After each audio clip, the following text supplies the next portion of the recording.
자, 오늘 웨스트민스터 신앙고백서 우리 계속 이어서 오늘 39번째 시간으로 제5장 섭리에 관하여 라고 하는 부분, 지난주에 5항의 내용들을 쭉 살펴보면서 마지막에 그 한 문장을 조금 더 설명을 드리고 이제 6항으로 넘어오겠다 말씀을 드렸습니다.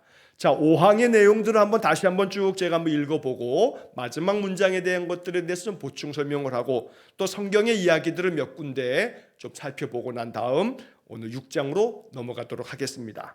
자, 지금 우리는 섭리에 관하여 하나님께서 다스리시는 그 하나님의 모든 역사하심의 그 모든 일들을 우리가 이제 섭리라라고 말할 때, 자, 이제 5항의 내용을 제가 다시 한번 좀 읽어보겠습니다. 자, 가장 현명하시고 의롭고 은혜로우신 하나님은 때때로 자기의 자녀를 얼마 동안 여러 가지 시험과 그들의 마음의 부패성에 잠기도록 버려두신다. 자, 그래서 하나님께서 때때로 잠시 동안, 얼마 동안만 그 자녀들이라 할지라도 여러 가지 시험을 견디도록, 시험을 당하도록 하나님께서 이렇게 내두신다라고 하는 이야기를 우리가 지난주에 쭉 살펴봤습니다. 또 그래서 그 인간들의 마음의 그 부패성에 잠기도록, 그 마음의 그 부패한 마음, 그 죄된 마음 가운데 더러는 우리가 완고하게 고집을 부리니까, 고집 부리면 하나님 그냥 내버려 두실 때가 있다라고 하는 것들을 우리가 이제 살펴봤습니다. 자, 그 다음 문장에 보면 그렇게 함으로써 그들이 이전에 범한 죄를 징벌하고, 자꾸 우리가 고집을 부리면 하나님 내버려 두심으로써 그동안에 그 이전에 지었던 죄에 대해서 하나님께서 우리를 징벌하신다. 자, 그때도 설명을 드렸습니다만 여기서 죄를 징벌한다라고 하는 것은 우리가 자꾸 고집 부리면서 하나님께 불순종하고 불신앙 가운데 살아가게 되면 우리를 그 죄된 삶에서 돌이키도록, 돌아서도록 만들기 위해서 하나님이 채찍질하신다, 징계하신다. 그래서 히브리서 12장에 징계라고 하는 단어가 쭉 여러 번 나오는데, 징계는 다 받는 것이거늘 이것이 없으면 사생자요 참아들이 아니다. 그러니까 이 징계는 오히려 우리로 하여금 연단하게끔 만들어서 의의 길, 평강의 길을 걸어가게 한다 하는 것이 이제 히브리서 12장의 이야기인데, 자, 그래서 하나님께서 하나님의 자녀들을 그 얼마 동안 때때로 시험하시기도 하고, 또 아니면 그들의 그 마음의 부패, 그 고집 부리면서 완악하게 하나님께 불순종할 때는 내버려 두신다. 자, 그렇게 함으로써 우리의 이전에 범했던 그 죄와 악함에 대해서 하나님께서 징벌하신다. 여기서 이제 다시 한번 제가 좀 정리하는 차원에서 말씀드린다면, 자, 이 징벌하심은 하나님의 그 노하심, 하나님의 그 진노하심을 나타내시는 것인데, 여기서 우리가 이제 구분해야 할 것이 있습니다. 이제 표현을 굳이 하자면 이렇게 둘로 표현될 수 있습니다. 하나는 형벌적인 진노가 있습니다. 그러니까 형벌로서 죄를 지었으니까 형벌을 받아야지요.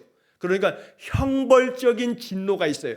예를 들면 소돔과 고모라가 멸망당하는 것, 이 소돔과 고모라가 죄가 가득함으로 말미암아 하나님이 불과 유황으로 소돔과 고모라를 완전히 그냥 진멸하셨어요. 이거는 그 죄에 대한 형벌적인 그런 진노다, 이렇게 이제 표현을 합니다. 자, 그런데 그와 반해서 하나님의 자녀에 대해서 하나님께서 지금 여기 그 이전에 범한 죄를 징벌하고 라고 했을 때는 형벌적인 진노가 아니고, 두 번째 내용이 뭐냐면 교정적인 진노다. 그러니까 교정이라고 하는 것은 그것을 바꾸는 거죠. 잘못한 것을 바꾸는 거, 새롭게 교정하는 거, 잘 바르게 되도록 만드는 거. 그래서 하나님의 그 진노하심이 내버려 두시는 것으로 하나님의 진노하심이 나타날 때 형벌적인 진노가 아니라 교정적인 진노다라고 이렇게 표현을 하기도 합니다. 자, 그래서 우리를 바꾸시려고, 우리를 고치시려고, 우리를 하나님의 참 백성을 만드시려고 하나님이 우리를 연단시키시는 그런 것도 있는 거고, 부패의 숨은 힘과 그들의 마음의 불성실을 발견하고 겸손해지고, 그래서 이 부패의 숨은 힘이라고 하는 것은 부패했을 때 그 죄악이 가지고 있는 그 어마어마한 우리를 확 사로잡는, 우리를 죄 가운데 빠뜨려서 그 죄에서 허덕이게 만드는, 죄로 말미암는, 부패함으로 말미암는 많은 그런 고통과 그 괴로움들, 이 속에 부패의 숨은 힘이 있단 말이죠. 이런 것들을 깨닫게 만든다는 겁니다. 이런 것들이 발견되도록, 그걸 발견하는 거죠. 아, 내가 죄를 지으면 이렇게 되는구나 라고 하는 것을 발견한다는 겁니다. 그러면서 마음의 불성실, 그 마음이 성실하지 못할 때 어떻게 되는가 라고 하는 것들을 발견하게 된단 말이죠. 그래서 부패해지고 또 마음이 불성실하면 우리의 마음에 인간의 어떤 죄악됨으로 말미암은 번민이 가득 차게 되고 하나님의 도우심에 그 평강이 없다 보니 마음은 계속해서 지옥 같은 마음이 되고, 이런 것들을 겪다 보면 발견을 하게 되는 거예요. 발견. 뭘 발견하냐면 하나님 안에 거하지 않으면, 내가 하나님 말씀대로 순종하며 살지 않으면, 내 뜻대로 내 마음대로 막 살다 보면 결국 내 마음속에 분란이 일어나고 내 마음에는 온갖 세상 것들의 오만 가지 생각이 나를 괴롭히는구나, 내 마음을 계속해서 상하게 만드는구나 라고 하는 것을 발견하게 되고, 이걸 발견하게 되면 이제 그 다음에 어떻게 되냐면 겸손해진다는 거죠. 그러니까 여러 가지 많은 고난의 세월들은 우리로 하여금 더 겸손해지게 만들고, 또 하나님 앞에서 더 낮아져서 더 진실한 마음으로 하나님 의지하게 만드는 겁니다. 대체로 사람들이 많은 고난을 겪고 나면 믿음이 더욱더 진실해지고 깊어집니다. 그 고난의 세월이 우리에게 약재료가 되는 거죠. 모든 어떠한 인생의 삶에 고난도 하나도 없고 모든 게 생각한 대로 다 되고 뭐 부족함 없이 다 살고, 그러면 그 사람의 믿음이 더 굳건해질 것 같지만, 목회를 하면서 보더라도요, 성도들의 신앙이 더 알곡처럼 단단해지는 그 신앙을 보게 되면 대체로 고난들을 겪어가면서 그 고난 속에서 하나님 더 의지하는 마음으로 하나님 붙들고 이러는 과정 속에서 믿음이 단단해지는 것들을 보게 됩니다. 우리 하는 말로 비 온 뒤에 땅이 더 굳어진다 라고 말하듯이, 많은 고난의 세월이 지나가고 나면 믿음이 아주 반석같이 단단해져가는 그런 모습을 보게 되는 겁니다. 그래서 겸손해지고, 따라서 하나님께 전보다도 더 간절하고, 전보다 더 간절해지는 겁니다. 고난의 세월이 지나가고 나면 그것이 우리의 마음으로 하여금 겸손하게 만들어서 전보다 더 간절하고 굳게 의지하게 하며 더 굳건한 마음으로 하나님 의지할 마음이 생겨진다는 겁니다. 또한 그들이 그 후부터는 모든 범죄의 귀에 대항하고 여러 가지 다른 의와 거룩한 목적에 힘쓰도록 더 주의하게 하신다. 자, 요 마지막 문장을 지난주에 짧게 얘기하고 마쳤는데, 요거에 대해서만 조금 더 말씀을 드리고 이제 그 다음 6항으로 넘어가도록 하겠습니다. 자, 여기 마지막 부분에 보면 그들이 그 후부터는, 언제부터냐면 그 후부터, 즉 다시 말하면 그 앞에 나와 있는 우리의 마음의 부패성과 또 마음 가운데 그 불성실과 그 부패로 말미암은 죄악된 것들로 인해서 하나님께서 우리로 하여금 교정적인 진노, 우리를 교정하시려고, 우리를 바꾸시려고, 우리를 더욱더 굳건하게 믿음 안에 바르게 세우시려고 우리에게 가하시는 여러 가지 연단, 여러 가지 많은 그런 고난들은 더러 우리로 하여금 그러한 모든 것들이 지나가고 나면, 그런 것들을 겪어가면서 믿음으로 견디어 가다 보면 어떻게 되냐면 그 다음에는 모든 범죄의 귀해에 대항한다. 그러니까 범죄, 죄를 지을 수 있는 기회가 있어요. 기회가. 그런데 그 죄 지을 수 있는 기회, 평소 같았으면 그냥 내 하고 싶은 대로 해버려. 그러면 이제 그 내 행동이 하나님이 원하시지 않는 행동이야. 그러면 그게 뭡니까? 하나님이 원하시지 않는 행동을 하는 거, 이게 죄죠. 이게 죄. 죄라고 하는 말이 헬라 말로 하마르티아. 이 하마르티아라고 하는 말은 어떤 뜻이냐면 관역에서 빗나갔다 그런 거예요. 빗나간, 관역을 빗나간 화살, 이게 하마르티아라고 하는 죄라고 번역되어지는 말의 원래 뜻이란 말이에요. 그러니까 하나님이 원하시는 관역이 있어요. 이렇게 살아라, 이렇게 행동해라, 이런 마음을 가지고 살아라 라고 성경을 통해서 끊임없이 우리에게 말씀하십니다. 그런데 이 화살이 관역을 향해서 딱 들어가야 되는데 관역에서 싹 빗나가 버려요. 하나님이 원하시지 않는 대로 살아가는 거죠. 자, 그렇게 되어지게 되면 마음속에 예전 같았으면 그냥 빗나가든 말든 그냥 내 하고 싶은 대로 하는데, 많은 연단 속에서 우리의 마음이 더 이제 믿음 안에서 겸손해지고 굳건하게 하나님 의지하게 되고 믿음이 더욱더 단단해지게 되면, 그러면 그 다음에는, 그 후부터는 범죄의 기회가 와도 하나님 앞에서 예전 같으면 이런 씨앗을 막 걷어붙이고 막 그랬을 텐데, 그런 순간에도 하나님의 말씀에 불순종할 만큼의 상황이 됐어요. 근데 그런 상황에서도 그런 것들에 대해서 대항한다. 여러분, 대항이라고 하는 게 이 앞에 나와 있는 적이 있을 때 그 적에 대해서 대항해서 싸우는 거죠.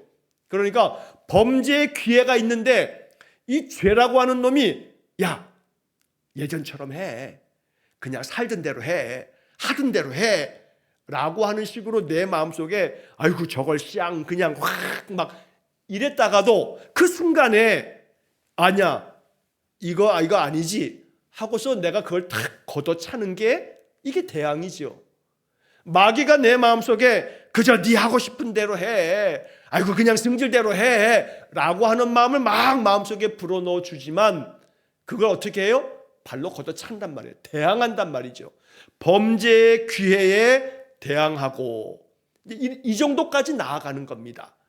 자, 그러면서 이제 그 다음에는 어떻게 되냐면 여러 가지 다른 의와 의로움, 여러 가지 모양으로 내가 이제 이렇게 이 어떤 죄 가운데 내가 하나님 앞에서 하나님 원하시지 않는 그런 예전의 모습대로 행동할 수 있을 텐데, 그런데 하나님의 섭리 가운데서 많은 고난과 연단들을 통해서 하나님의 그 깊은 뜻을 발견하고 깨달은 사람들은 어떤 그런 범죄의 기회가 있을 때 이걸 발로 탁 걷어차 대항함으로써 마음속에는 하나님이 이루시고자 원하시는 하나님의 의로우심, 하나님의 선하심, 그렇기 때문에 하나님 백성으로서 야, 저 사람 예수 믿는 사람답다, 저 사람 하나님 믿는 사람다워 라고 하는 하나님의 그런 의로우심을 우리 마음속에 자꾸 생각하게 된다는 거죠. 자, 그래서 여기 그 문장의 마지막에 보면 더 주의하게 하신다. 여러분 어디 가게 되면 공사장에 이렇게 팻말 하나 딱 붙어 있기를 주의하라 이 말이에요. 주의하라, 조심하라 그런 거죠. 다르게 번역하면 이렇게 말할 수 있어요. 더 조심하게 된다. 더 조심하게 된다. 뭘 더 조심하냐면 범죄의 기회가 있을 때 발로 탁 걷어차 대항하게 만들고, 하나님께서 지금 이 순간에 나로 하여금 의롭게, 선하게, 바르게, 진실하게 이렇게 살아가도록 더욱더 나 자신이 조심하게 만든다. 내가 더 조심하게 된다 라고 이렇게 말하는 겁니다. 그 다음에 표현이 뭐라고 되어 있냐면 여러 가지 다른 의와 거룩한 목적에 힘쓰도록. 이게 참 아름다운 표현입니다. 이 웨스트민스터 신앙고백서의 내용들을 읽다 보게 되면 어떤 표현들이 아주 참 기가 막힌 그런 표현들이 있습니다. 이 부분도 마찬가지. 이거 굉장히 아주 아름답고 귀한, 우리가 마음속에 정말로 새겨둬야 할 아주 믿음의 정수, 믿음의 핵심을 말하고 있는 겁니다. 거룩한 목적에 힘쓰도록 더 많이 주의하는 거예요. 더 힘쓰는 거예요. 더 조심하는 거고요. 거룩한 목적, 이게 어떤 게 거룩한 목적이에요? 하나님이 기뻐하시는 거. 하나님은 목적이 있어요. 우리를 하나님 자녀로 삼으셨어요. 예수 믿게 했어요. 그리고 이제 하나님은 우리 안에 성령을 부어주셨어요.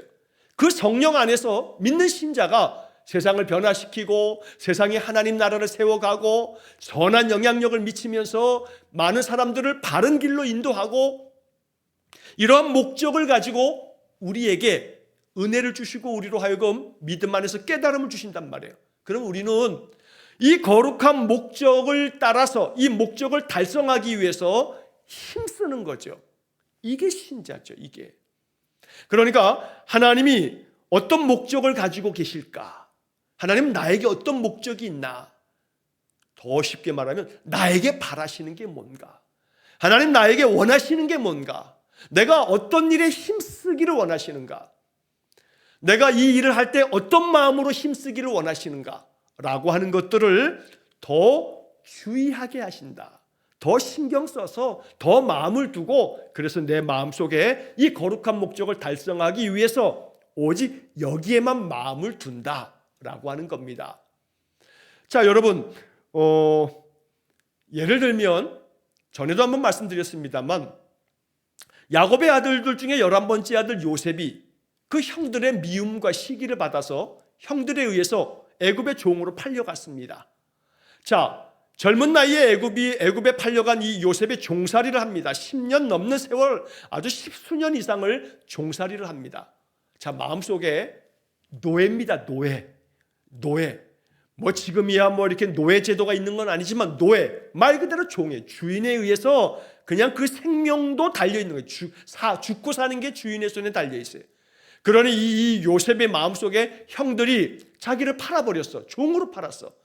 그러니 이 요셉의 마음속에 당연히 인간적으로 그 형들에 대한 그 분노의 감정, 증오심, 내가 저 형들을 만나기만 하면 내가 죽여버리겠다는 마음이 왜 없겠습니까? 요셉에게는 말할 수 없는 고난의 세월들입니다. 자, 그런데 그런 고난의 세월들이 더러는 나의 죄 때문에 만들어지는 게 아니라 세상의 악한 것들 때문에 내가 고난을 당할 수도 있어요. 세상의 그 부패성 때문에 내가 그 부패한 세상에 살다 보니 나도 피해자가 될 수도 있어요. 자, 요셉의 경우는 딱 그런 경우죠. 자, 그런 가운데 요셉이 그 오랜 세월 동안의 고난의 세월을 겪으면서 그는 하나님 앞에서 더 겸손해지고 더 간절해지고 더 믿음이 굳건해지고 더 하나님만 의지하게 되고, 하나님만을 의지하면 하나님이 요셉의 삶에 형통을 주셨어요. 그래서 창세기 37장 38장을 쭉 읽다 보면 여호와께서 요셉과 함께 하심으로 그의 삶이 형통하게 되었다는 표현들이 나옵니다.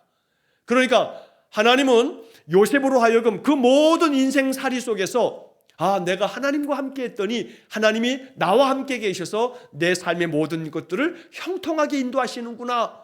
요셉이 그런 것들을 계속해서 경험을 합니다. 그러니까 나중에 이 요셉이 총리가 되고도 형들을 만났을 때 형들을 그냥 그 마음의 그 분통함과 그 증오심 때문에 그 형들을 다 잡아다가 니들이 나를 여기 종으로 팔았지, 내가 니들 동생이다 하고서 저놈의 새끼들 다 모가지를 베라, 이런 게 아니고 형들에게 아낌없이 곡식도 다 주어서 보내고, 그리고 그들이 다시 왔을 때 또 그 우여곡절의 그 과정을 다 겪고 내가 당신들의 종입니다, 동생입니다, 이제 그러면서, 그런데 당신들이 나를 여기 팔았다고 해서 두려워하지 마십시오. 하나님이 큰 구원을 이루시려고 나를 먼저 보냈을 뿐입니다. 내가 당신과 당신들의 자손들을 책임져 주겠다고, 돌보아 주겠다고. 요셉이 그렇게 큰 믿음의 사람이 되어 있음을 우리가 창세기에서 보게 되는 거죠. 자, 여기서 거룩한 목적에 힘쓰도록 요셉은 그렇게 만들어져 간 겁니다. 그 고난의 세월들을 겪으면서 요셉은 하나님의 여러 가지 그 의로우심을 만났던 겁니다. 거룩한 목적을 발견했던 거죠. 그러니까 요셉의 마음속에는 형들이 나를 애굽으로 판 것은 이렇게 온 세상에 나로 말미암아 구원을 베푸시려고 하나님이 이렇게 하신 거구나. 여기에 하나님 목적이 있었구나. 형들이 나를 미워서 팔았던 거지만, 그러나 하나님은 그것조차도 로마서 8장에 나오는 말씀처럼 모든 것이 합력하여 선을 이루시는 하나님이셨구나 라고 하는 것을 요셉이 마음에 깨닫는 거죠. 거룩한 목적에 힘쓰게 되어지는 겁니다. 그러니까 형들도 다 용서하게 되고 요셉은 하나님의 놀라운 그 의로우심을 온 세상에 나타내는 그런 표상이 되었다는 거죠. 자, 그렇기 때문에 이런 말씀들을 볼 때마다 우리의 마음속에는 언제나 하나님의 섭리하심을 믿어야 됩니다. 하나님이 어떻게 하실지 우리는 몰라요. 그러니까 항상 더 겸손해져야 되는 거죠. 겸손하게 우리의 연약함과 교만함과 또 죄악된 마음들을 자꾸 꺾고 계속해서 믿음 안에서 기도하면서 여기 중간에 나왔던 것처럼 하나님께 전보다도 더 간절하고 굳게 의지하게 하며 이렇게 전보다 더 간절한 마음으로 굳게 주님을 의지하는 그런 믿음의 삶을 통해서 하나님이 나에게 목적하신 거룩한 목적, 여기에 힘쓰는 그런 삶을 살아가는 것, 이게 아름다운 신자의 모습이라는 겁니다. 그래서 우리가 예수 믿는 그 신자의 아름다운 능력들을 나타내 보일 수 있는, 이것이 바로 섭리를 믿는 신자의 모습이다 라고 이렇게 말할 수가 있는 것입니다. 자, 베드로가 예수님을 3번 모른다고 부인했습니다. 베드로는 예수님께 그렇게 얘기했죠. 내가 죽을지언정 주님을 부인하지 않겠습니다. 그때 예수님께서는 이 베드로에게 뭐라 했냐 하면 오늘 밤에 닭이 2번 울기 전에 네가 나를 3번 부인하리라 라고 이렇게 말씀하십니다. 베드로는 절대 그럴 일이 없다고 호언장담했지만 결국 그날 밤 베드로는 예수님을 3번 부인했습니다. 3번째 부인하고 났더니 나는 저를 모른다고 하면서 3번째 예수님을 모른다고 부인하고 나자 2번째 닭이 울었던 겁니다. 자, 그래서 이것이 바로 요한복음 21장에서 이제 부활하신 예수님이 베드로를 만납니다. 자, 부활하신 예수님이 베드로를 만나서 요한복음 21장에 보면 뭐라고 얘기하냐면 요한에게, 이 베드로에게 뭐라고 하냐면 요한의 아들 시몬아, 네가 이 사람들보다 나를 더 사랑하느냐? 라고 묻습니다. 베드로가 대답하기를 주님 그러하에다 내가 주님을 더 사랑하는 줄 주님께서 아십니다. 그런데 한 번 질문하는 게 아니라 또 2번째 묻기를 네가 나를 사랑하느냐? 요한의 아들 시몬아 네가 나를 사랑하느냐? 3번씩이나 물어봅니다. 이 다 의도가 있는 거죠. 베드로가 3번씩이나 모른다고 부인했는데 예수님은 이 베드로에게 너 나를 사랑하느냐? 네가 나를 사랑하느냐? 3번이나 물어보시면서 베드로가 그러하다고 대답하자 내 양을 먹이라, 내 양을 치라, 내 양을 먹이라 하면서 베드로에게 사명을 주시는 겁니다. 거룩한 목적을 주시는 거죠.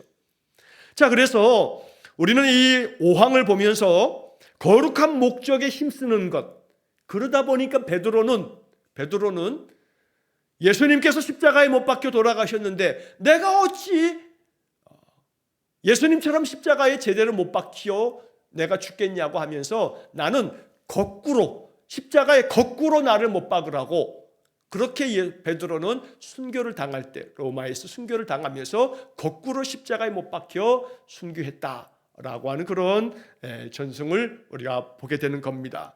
자, 베드로야말로 거룩한 목적에 힘쓴 사람입니다. 비록 그가 예수님을 3번씩이나 모른다고 부인했지만 그러나 그 부인했던 그 베드로가 이제 주님의 그 선하심을 만나면서 부활의 예수님 만나면서 부활의 예수님이 자기에게 내 양을 먹이라, 내 양을 치라 이렇게 다시 한번 나를 믿어주시고 나에게 맡겨주시고 이런 것들을 보면서 베드로의 마음 가운데는 주님께서 나에게 주신 그 사명, 나에게 주신 그 거룩한 목적, 내가 여기에 헌신하겠다면서 예수님 제자들은 다 순교의 길을 걸어갔던 겁니다. 오늘 우리가 이 섭리, 이 말씀들을 보면서 거룩한 목적에 힘쓰는 삶을 살아갈 때 우리는 이 예수님의 사도들처럼 순교의 길을 걸어가는 그런 마음으로 우리가 믿음을 지키고 나아가는 겁니다. 여러분, 순교가 2가지로 순교를 얘기합니다. 적색 순교, 그 다음에 백색 순교. 순교를 말할 때 오늘날에는 적색 순교는 없다 이렇게 말합니다. 자, 적색 순교는 뭐냐면 적색, 빨간색을 말하는 거예요. 빨간색 순교. 이거는 피 흘리는 순교, 피 흘리는 순교. 오늘날에는 예를 들어 우리 대한민국에는 간혹 아프가니스탄이라든가 또 이슬람 어떤 그런 강경한 이슬람 그 국가라든가 그런 지역에서는 예수 믿는 자들에 대해서 핍박하고 죽이고 이런 경우도 종종 있습니다만 최소한 우리가 대한민국 이 나라에 살 때 우리에게는 예수 믿는다고 해서 붙잡아다가 죽이지 않습니다. 피 흘리는 순교는 없어요. 100년, 150년 전에는 우리의 신앙의 선배들은 예수 믿는다는 이유로 참수형을 당했어요. 그러나 그런 피 흘림의 순교, 적색 순교는 이제는 없어요. 앞으로 나중에는 또 어떤 세상이 올지 모르지만 예수 믿는다는 이유로 사람을 죽이지는 않아요. 피 흘리지 않는다 이 말이에요. 그렇기 때문에 예전같이 적색 순교는 지금은 없지만 이제 우리에게 요구되어진 순교가 있는데 바로 백색 순교, 하얀 순교. 자, 하얀 순교라고 하는 것은 뭐냐면 백색 순교라고 하는 것은 다시 말하면 순결함, 깨끗함, 깨끗하게 살아가는 것. 여기에는 많은 용기가 필요한 겁니다. 좀 전에 우리가 보았던 이 말씀대로 한다면 범죄의 기회가 너무 많은 세상이지요. 그런데 그 범죄의 기회 앞에서 이 범죄의 기회를 팔로 걷어차고 대항한다면 이 사람은 백색 순교를 하고 있는 거지요. 그래서 예수 믿는 사람답게 사는 거 참 어려운 시대입니다. 예수 믿는 사람들이 직장 생활할 때 자기가 예수 믿는다라고 하는 것을 감추는 사람들이 있다고 맞죠. 왜냐하면 예수 믿는다는 것을 얘기하게 되면 그것 때문에 사람들이 어쩌니 저쩌니 예수 믿는 사람이 어쩌니 저쩌니 막 그러다 보니까 직장에서는 내가 예수 믿는다라고 하는 것도 드러내지 못하는 그런 세상이 돼버렸어요. 예수 믿는다는 이유 때문에 여러 가지 어떤 그런 불편한 일이나 또 내가 감수해야 될 여러 가지 어떤 그런 손해나 이런 것들 때문에 내가 예수 믿는다라고 하는 것을 드러내지 못하는. 자, 그런데 그런 가운데서도 그런 어떤 문화와 그런 세상 속에서도 당당하게 나 예수 믿는다. 난 예배하는 사람이다. 난 기도하는 사람이다. 나는 이 예수 믿는 믿음 때문에 내가 여기서도 진실되게 더 부지런하게 더 솔선수범해서 내가 더 굳은 일 마다치 않고 이렇게 사람들에게 선한 마음으로 자신의 그러한 그리스도인으로서의 모습을 드러내며 살아간다면 그러기에는 많은 힘겨운 문제들이 있습니다. 어려움이 따르게 됩니다. 그 어려움이 뭐냐면 백색 순교다라고 말하는 겁니다. 그래서 오늘 우리는 하나님의 그 거룩한 목적에 힘써야 되는데 즉 백색 순교라 할지라도 예수 믿는 것 때문에 내가 받아야 될 여러 가지 피해, 예수 믿는다라고 하는 그 이유 때문에 괜한 어떤 그런 여러 사람들의 그 비난과 조소와 이런 것들을 당한다 할지라도 내가 더 당당하고 떳떳하고 내가 더 진실되게 예수 믿는 사람으로서의 그런 삶의 모습을 꿋꿋하게 보인다면 사람들은 그 진심을 알게 될 날이 오게 됩니다. 그럼 모두가 다 저 사람 참 예수를 잘 믿는 사람이야. 저 사람만 같으면 나도 교회 다니고 싶어 라고 하는 마음까지 생겨질 정도로 한다면 이 사람은 정말로 거룩한 목적대로 백색 순교자다라고 말할 수가 있는 겁니다. 이 목숨이 끊어지는 것만이 순교가 아니고 그렇게 이 죄가 가득한 세상 속에서 거룩한 마음으로 믿음의 길을 온전하게 걸어가면서 살아가는 것, 이게 백색 순교의 삶이다라고 말한다는 겁니다. 오늘 우리가 하나님의 섭리를 이렇게 배워가면서 나를 통해서 하나님의 그 거룩하심이 나타나도록 그렇게 진실된 믿음의 삶을 살아가는 그런 성도가 되어지기를 마음 깊이 기도하는 그런 말씀이 되기를 간절히 축원합니다. 자, 이제 그 다음에 이제 6항으로 넘어와서 6항에 이제 앞에 있는 몇 구절만 좀 보고 오늘 마치겠습니다. 자, 6항의 내용에 보시면 이제 이 첫 번째 문장이 이렇게 시작이 됩니다. 사악하고 불경건한 사람에 대하여 하나님은 의로우신 재판장으로서 그들이 범한 전의 죄에 대하여 그들의 눈을 어둡게 하시고 마음을 강팍해 하신다. 자, 이게 이제 하나의 문장입니다. 자, 그러면 이 문장에서 주어는 하나님은, 서술어는 강팍해 하신다. 이게 이제 핵심이에요. 이제 하나님은 마음을 강팍하게 만든다. 눈을 어둡게 만든다 라고 하는 겁니다. 자, 이것도 하나님의 섭리다 라고 하는 거죠. 지금 우리가 섭리를 공부하고 있는 거예요. 섭리 가운데 6번째 항목을 지금 공부하는 거죠. 자, 그런데 하나님이 어떤 사람들의 눈을 어둡게 만들어요. 눈을 어둡게 만들어. 이거는 아예 안 보이게 한다는 게 아니고 시력 장애가 생기게 만든다는 게 아니라 영적인 눈을 어둡게 만든다 이 말이에요. 그리고 또 하나님은 마음을 강팍하게 만든다는 거예요.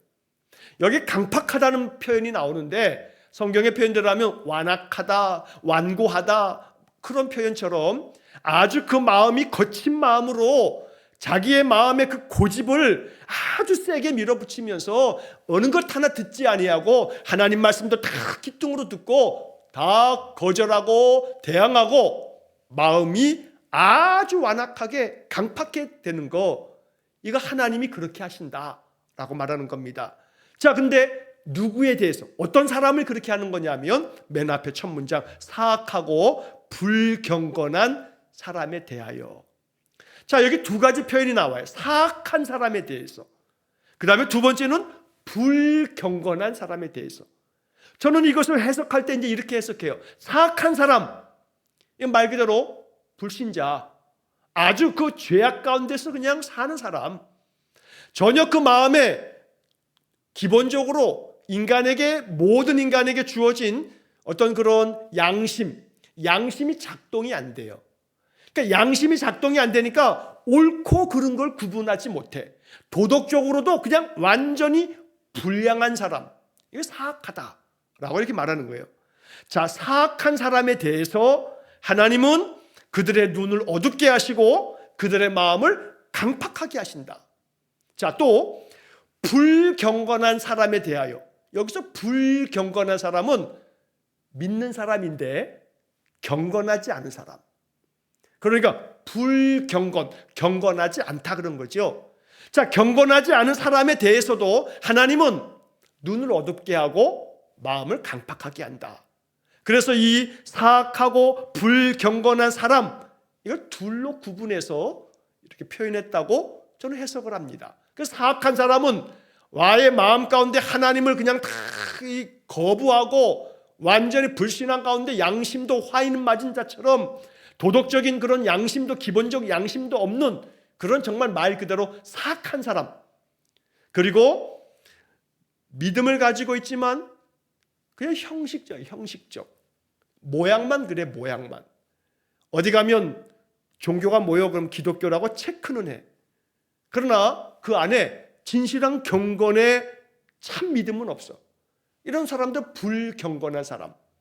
그래서 경건하지 못한 그런 교인들, 교회는 다니지만 뭐 교회 뜨면 다니든지 뭐 교회 다닌다 하지만 그건 행세뿐이고 전혀 그 안에 그리스도를 마음 깊이 만나서 예수의 마음 가지고 예수의 교훈을 따라서 살아가는 사람이 아닌 거죠. 이게 불경건한 사람. 자, 이런 불경건한 사람, 사악한 사람에 대해서 하나님께서 그들의 눈을 어둡게 하시고 그들의 마음을 강팍하게 하신다.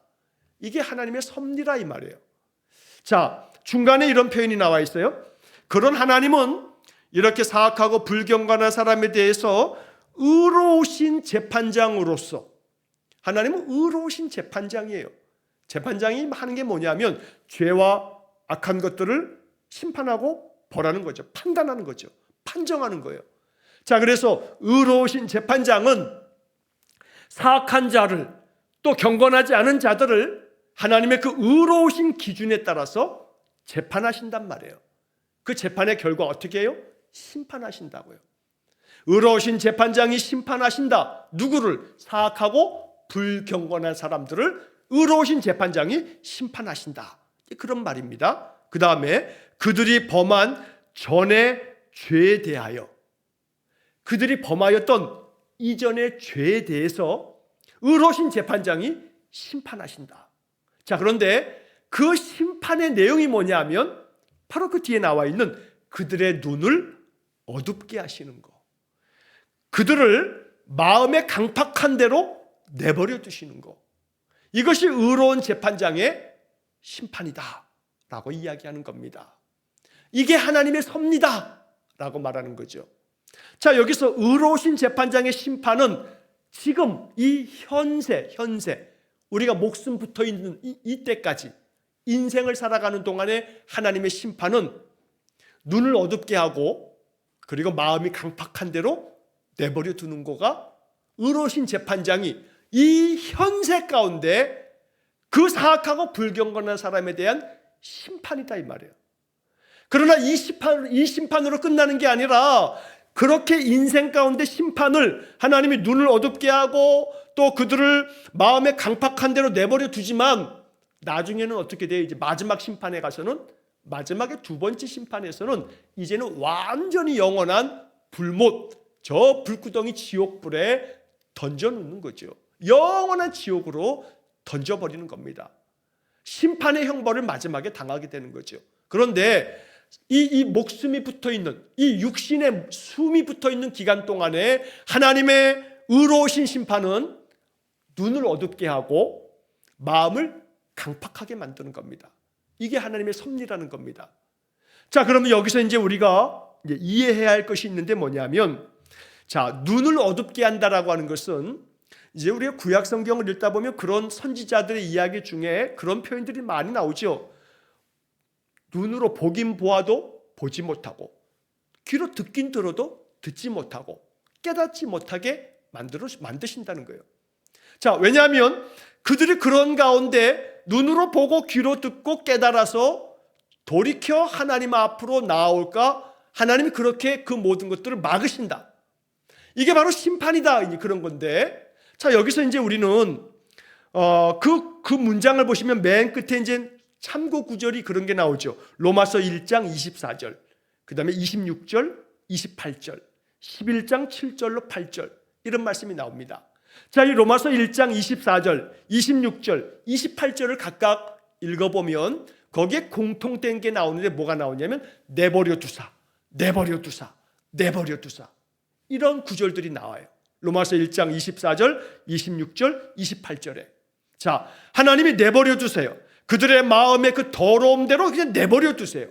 내버려 두심으로 더 부패하게 만들어요. 죄를 더 쌓는 거죠. 죄의 형벌을 더 쌓는 거예요. 그래서 그들의 그 강팍한 마음대로 내버려 두신다 이 말이죠. 자, 예수님 비유 중에 그렇게 말씀하시는 비유가 나와요. 종들이 이렇게 그 다음날 어느 날 이제 씨를 뿌리고 이 알곡을 다 좋은 씨를 다 뿌렸는데 그 다음날에 가봤더니 거기에 뭐가 나냐면 가라지가 막 나왔어요. 그래서 주인에게 하는 말이, 주인님, 씨앗들을 잘 뿌렸는데 그 곡식을 자라는 게 아니라 가라지가 막 같이 자랐습니다. 저 가라지 어떻게 할까요? 다 뽑아버릴까요? 근데 주인이 하는 말이, 야, 냅둬라. 가라지를 뽑다가 곡식도 뽑을라. 그러면서 가라지를 냅두라 하시면서 나중에 이제 이 곡식을 추수할 때 가라지는 다 이 알곡은 다 모아서 창고에 들이고 가라지는 다 불에 태워버리면 된다 라고 하는 비유의 말씀을 들려주신단 말이죠. 자, 여기 지금 이 첫 문장이 그런 거예요. 사악한 자에 대해서, 불경건한 자에 대해서 의로운 재판장은 눈을 어둡게 만들어서 하나님을 깨닫지 못하게 만들어요. 마음이 강팍한 대로 내버려둬요. 그 마음이 강팍해지니까 결국 그 사람 마음 안에는 마음이 지옥이야. 마음이 지옥. 맨날 마음이 불평과 불만과 그 마음의 괴로움과 내 인생은 왜 그래? 나는 왜 이래? 그러면서 맨 그 마음속에 열등감에 사로잡히고 아주 패배감 속에 사로잡히고 인생이 뭐 있다고야 그러면서 맨날 마음 가운데 그저 그 마음이 지옥이야. 마음이 지옥. 마음이 강팍한 대로 내버려 두시면 마음이 점점 더 썩어서 그 마음이 지옥이 돼요. 자, 그렇게 하나님께서 의로우신 재판장이 그들을 그렇게 내버려 둬요. 그런데 그렇게 내버려 두는 가운데에도 하나님은 자비를 베푸셔서 그들 안에 복음을 들을 수 있는 기회들을 계속 만들어 주셔요. 단번에 심판하시면 가라지 뽑아버리듯이 그냥 팍! 하나님께서 그 생명, 예수님 그러지 않습니까? 부자가 곡식을 탁 쌓아서 창고가 모자라가지고 야, 창고를 더 지어야겠다. 여기다 내가 더 쌓아야겠다. 그랬더니 하나님이 이 어리석은 자야, 오늘 밤 너의 생명을 거두어 간다면 그 모든 것들이 무슨 소용이 있냐? 하나님은 당장 오늘 밤에라도 우리 생명을 거두어 갈 수 있어요. 그런데 그렇게 하지 아니하고 눈을 어둡게 하고 마음을 강팍하게 함으로 그 삶 자체, 마음 자체가 지옥이 되게 만들어요. 그냥 내버려둬요. 그냥 지옥이 되게 내버려둬. 지가 지 마음을 지옥으로 만들어. 자, 그런데 그때마다 하나님께서는 계속 그 사람으로 하여금 아까 말씀드렸던 것처럼 교정적 진노, 교정하시도록 하나님이 자꾸 믿음의 사람들을 통해서 그 사람의 마음속에 눈이 어두워져 있지만 눈을 밝히라고 자꾸 복음 말씀을 들려주시고 하나님 만날 기회를 만들어주시고 계속해서 하나님께로 돌아오라고 선지자를 통해서 말씀하시는 것처럼 우리를 통해서 선하신 거룩한 목적을 따라 살아가는 신자를 통해서 그런 사명을 감당하게 한단 말이죠. 우리는 선지자의 삶을 살아야 되는 겁니다. 선지자는 하나님의 말씀을 전하는 사람입니다. 하나님의 말씀을 전하는 그런 삶을 살아갈 때에 우리의 마음속에 내 안에 있는 성령의 능력이 그 눈이 어두워지고 마음이 강팍하여 마음과 삶이 지옥 같은 삶을 살아가는 사람들에게 빛을 비추어 주는 생명으로 그들을 이끌어내는 구원의 역사가 펼쳐진다는 거죠. 오늘 오후에 제가 카톡을 문자를 하나 받았어요. 우리 집사님 중에 한 분이 보내온 문자였어요. 자, 어떤 문자냐면 그분이 이렇게 이제 하나 캡처된 사진을 하나 보내줬어요. 뭐냐면 이 집사님이 어떤 그 후배되는 사람에게 한 1년 가까이 우리가 이제 아침 기도문을 제가 이렇게 올려드리면 성도님들이 많은 분들한테 이렇게 또 전달하지 않습니까? 자, 그분이 우리 집사님이 어떤 그 후배한테 한 1년 넘도록 계속해서 아침마다 그 아침 기도문을 전달해 줬어요. 근데 그분이 그 전달받은 그 사람이 보낸 카톡을 저한테 캡처해 줘가지고 저한테 보내주시면서 이러한 얘기를 쭉 써주신 거예요. 자, 그 전달받았던 그분이 예전에 예수를 믿다가 지금 마음에 여러 가지 많은 그런 어려움들 가운데 교회도 잘 출석하지 못하고 마음에 깊은 우울증도 생기고 마음의 삶에 많은 괴로움들이 있었다는 거예요. 지금도 그렇다는 거예요. 그 전달받는 그 기도문을 전달받으면서 매일 그 받는 사람이 딸이 있는데 어린 딸아이가 모야모야병이라고 하는 아주 불치병이거든요. 이게 모야모야병이라고 하는 그런 병이 있어요. 그 병에 걸려서 서울대병원에서 계속 치료를 받고 있대요. 이게 난치병이에요. 쉽게 고쳐지기 어려운 그런 병이거든요. 그래서 이제 그걸로 인해서 이제 그분의 삶이 참 많이 힘들고 어려웠던 거예요. 지금도 그런 삶이 계속 되어지고는 있어요. 그런데 아침마다 그 보내주는 아침 기도문을 받고 그 속에서 그걸 가지고 기도하고 그러면서 한 1년 가까이 이렇게 살아오면서 이제 마음이 그 기도하면서 이제 힘을 내고 자꾸 하나님 의지하고 그런 마음이 생겼다는 거예요. 근데 그분이 그 전달받은 사람이 우리 집사님에게 이제 카톡을 보내면서 언니 이제 이거를 필사를 해야겠어요. 그러더래. 그 필사가 뭐 성경 통독 하고 이제 집사님 물어봤더니 성경 통독이 아니라 아침 기도문을 우리 같이 이거 다 좀 필사를 하자고 그렇게 그분이 제안을 하더래. 그래서 이제 이분이 그래 그것도 좋겠다 하고서 이제 응답한 내용을 캡처해가지고 제가 이제 오후에 그 내용을 카톡으로 받아서 봤어요. 그래서 그 전달받은 사람의 마음속에 이 기도문을 내가 이제 어디 노트에다가 쭉 이제 받아서 쭉 계속 적어야겠다 하면서 필사를 하자고 이것을 전해주는 우리 집사님에게 그렇게 이야기를 하는 장면을 저한테 이제 사진으로 이렇게 캡처를 해서 이제 보내준 거죠. 그러면서 이제 그분이 자기 엄마에게도 전달을 한다 하고 그러는 거죠. 아마 여러분들이 아침마다 아침 기도문을 같이 읽고 짧은 기도문으로 하루를 기도하면서 여러 사람들에게 전달을 하면 그 사람들이 또 전달하고 또 전달하고 아마 헤아려 보면 우리 교인 수보다 몇 배의 사람들이 아침마다 그 기도문 가지고 짧은 기도문 하나를 가지고 마음속에 기도하면서 한 날 한 날을 살아가고 있는 거죠. 자, 그러면 우리는 여기서 이렇게 세상 가운데 사악하고 불경건한 사람들 중에 예수 믿는 사람들이 어떤 모양으로든지 간에 하나님의 선한 말씀과 선한 믿음의 삶의 모습을 그들에게 전달해주고 보여주면 그들 삶 속에 성령님이 역사하시는 거예요. 성령님이 우리가 하는 게 아니고 성령님이 역사하실 때 그들 안에 성령께서 어떻게 그들의 마음에 감동을 주시거나 그 마음 속에서 하나님 찾는 마음을 주시거나 그렇게 될 때 그들의 어두웠던 눈이 밝아지게 되죠. 하나님께 대해서 원망하고 불평하고 뭐 하나님 필요 없어, 예수 믿는 게 뭔 소용이야, 막 그랬다가도 믿음의 선한 사람이 아름다운 믿음의 모습을 전달해주고 보여주고 그러다 보면 성령이 그 안에 역사하는 거죠. 우리가 격려해주고 위로해주고 기도해주고 힘내라고 말해주고 자꾸 그렇게 내 마음속에 은혜가 되었던 성경 구절이 있으면 보내주고 찬송을 내가 이렇게 듣다가 야, 이 찬송이 나에게 참 은혜가 되면 그것도 또 이렇게 전달해주고 그러다 보면 성령이 그 안에 역사하면 그들의 마음 가운데 마음이 강팍해졌다가도 그 마음에 하나님 나라가 세워지는 거죠. 마음이 지옥이 됐다가도 한순간에 마음이 천국 된다 이 말이죠. 그러니까 오늘 우리는 언제나 섭리를 믿는 사람은 하나님이 나를 통해서 하나님의 놀라운 역사를 만들어 주실 거다라고 확신해야 합니다. 섭리는 하나님이 세상을 다스리시는 그 다스림의 역사가 섭리인데 누구를 통해서? 사람을 통해서, 나를 통해서. 하나님이 나를 통해서 하나님의 그 섭리, 하나님의 그 다스림의 역사를 펼치시도록 언제나 거룩한 목적에 따라 믿음 안에서 진실하게 하나님 말씀을 배우며 그 말씀대로 살아가는 거룩한 신자가 있다면 그 사람을 통해서 하나님은 섭리, 놀라운 역사를 나타내실 줄로 믿습니다.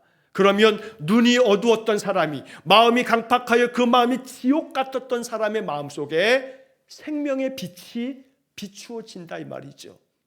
몰라요. 우리는요, 나를 통해서 언제 어떻게 역사가 일어날지 몰라요. 내가 기도해 주었던 그 기도가, 내가 전달해 주었던 성경 구절 한 구절이, 내가 전해 주었던 찬송했던 한 곡조가, 내가 전해 주었던 아침 기도문이 그들의 마음속에 어떻게 작용할지 우리는 몰라요. 이건 우리의 몫이 아니에요. 이건 하나님의 몫이에요. 하나님이 하실 거예요. 우리는 전달자의 사명만 감당하면 된단 말이죠. 그러면 하나님께서 놀랍게 역사하시면 어두웠던 눈을 밝혀주시고 강팍했던 마음을 다 녹여주시고 하나님의 사람으로 만들어주실 거예요. 이렇게 예수 믿는 사람이 한 사람 한 사람 만들어져 나가야 되는 거죠. 오늘날 정말로 전도가 필요해요. 왜냐하면 믿음에 있다가 믿음이 떠난 사람이 너무너무 많아요. 믿음에 살다가 믿음에서 떠나간 사람들 다 전도해야 될 영혼 아닙니까? 요즘에 교회가 뭐 신자가 왔다, 새 신자가 막 불어났다, 어느 교회는 계속해서 매주마다 새 신자가 온다. 근데 그게 새 신자입니까? 아니에요. 새 신자가 아니에요. 그냥 다른 교회 다니다가 교회를 바꾼 거예요. 그러니까 정말로 예수를 믿다가 낙담하여 신앙을 완전히 떠나가고 쉽게 말해 가나안 교인 안 나가, 교회 안 나가 그랬던 사람들이 돌아온다면 그거 정말 전도된 새신자라 말할 수 있을 거예요. 아니면 그렇지 않았다가 예수를 내가 정말로 믿고 예수 믿으면서 세례까지 받고 이렇게 나아간다면 그 사람 진짜 새신자죠. 그렇지 않고 이 교회가 어째서 아이고 여기 간도해야겠다 하고 저쪽으로 가고 철새 신자가 아니지 철새 교인이 요즘엔 너무나 많아요. 그러니까 어느 교회가 저 교회는 막 성장하고 있어 딱 가보면요 거의 8, 90%는요 철새 교인이야. 철새 교인. 일리 갔다가 절로 갔다가. 자, 철새 교인이 아닌 정말로 신자들. 그래서 믿음 안에서 낙담하여 신앙에서 멀리 떠나 있는 자들을 불러내고 믿음 안에 있지 않는 사람에게도 우리의 그 거룩한 삶이 그들에게 선한 영향이 돼서 그들의 눈이 어두웠던 눈이 밝아지고 마음에 그 강팍했던 괴로운 마음들이 다 벗겨지고 예수 만나서 예수 안에서 말할 수 없는 평강을 누리면서 위로의 말씀, 소망의 말씀, 생명의 말씀 가지고 살아가도록 만드는 것. 이게 바로 하나님의 섭리 가운데 우리가 동역자가 되는 그런 삶이 된다는 겁니다. 그래서 언제나 이 섭리의 이야기를 우리가 보면서 항상 하나님의 동역자가 되어지고 하나님의 섭리 가운데 내가 사용되어지도록 내가 쓰임받을 수 있도록 그렇게 아름답게 결정하고 결단하고 헌신하는 그런 아름다운 믿음의 신자가 되시기를 주의 이름으로 간절히 축원합니다. 자, 오늘은 여기까지 보고 다음 주에 이제 그 다음 이어지는 문장을 살펴보도록 하겠습니다. 아침에 광고를 말씀을 드렸습니다만 내일 새벽에는 제가 새벽 기도회를 인도하지 못해서 내일은 아침 개인적인 묵상을 하시고 아침 기도문과 통독은 계속 올려드리도록 하겠습니다. 내일 그렇게 하루 아침 보내시고 다음 금요일 날 아침은 새벽 기도회 그대로 진행되어지는 거 여러분 그렇게 양해해 주시기 바랍니다. 함께 기도하겠습니다. 사랑이 많으신 아버지 하나님, 하나님의 섭리를 믿습니다. 그 섭리가 나를 통해서 나타나기를 원합니다. 거룩한 목적에 합당하게 우리의 신앙에 더욱더 힘쓰며 살아갈 때 하나님께서 지금도 역사하셔서 눈이 어두워지고 마음이 강팍해진 사람들에게 진실한 신자들의 선한 행실을 통해서 우리가 전달해주는 복음과 우리가 전달해주는 사랑과 격려로 말미암아 많은 사람들이 하나님께로 나아가 생명의 구원을 얻는 귀한 역사들 나타내 주옵소서. 주님께서 우리를 그렇게 하나님의 동역자로 삼아주시기를 간절히 원하며 예수님 이름으로 기도하옵나이다. 아멘. 우리 구주 예수 그리스도의 은혜와 하나님 아버지의 극진하신 사랑과 성령의 교통하심이 날마다 하나님의 거룩한 동역자 되어 하나님의 섭리 가운데 우리가 쓰임받아 하나님의 놀라운 선한 역사가 나타나기를 간절히 소원하며 기도하는 머리 숙인 귀한 성도들 위해 영원토록 함께 하시길 축원하옵나이다. 아멘.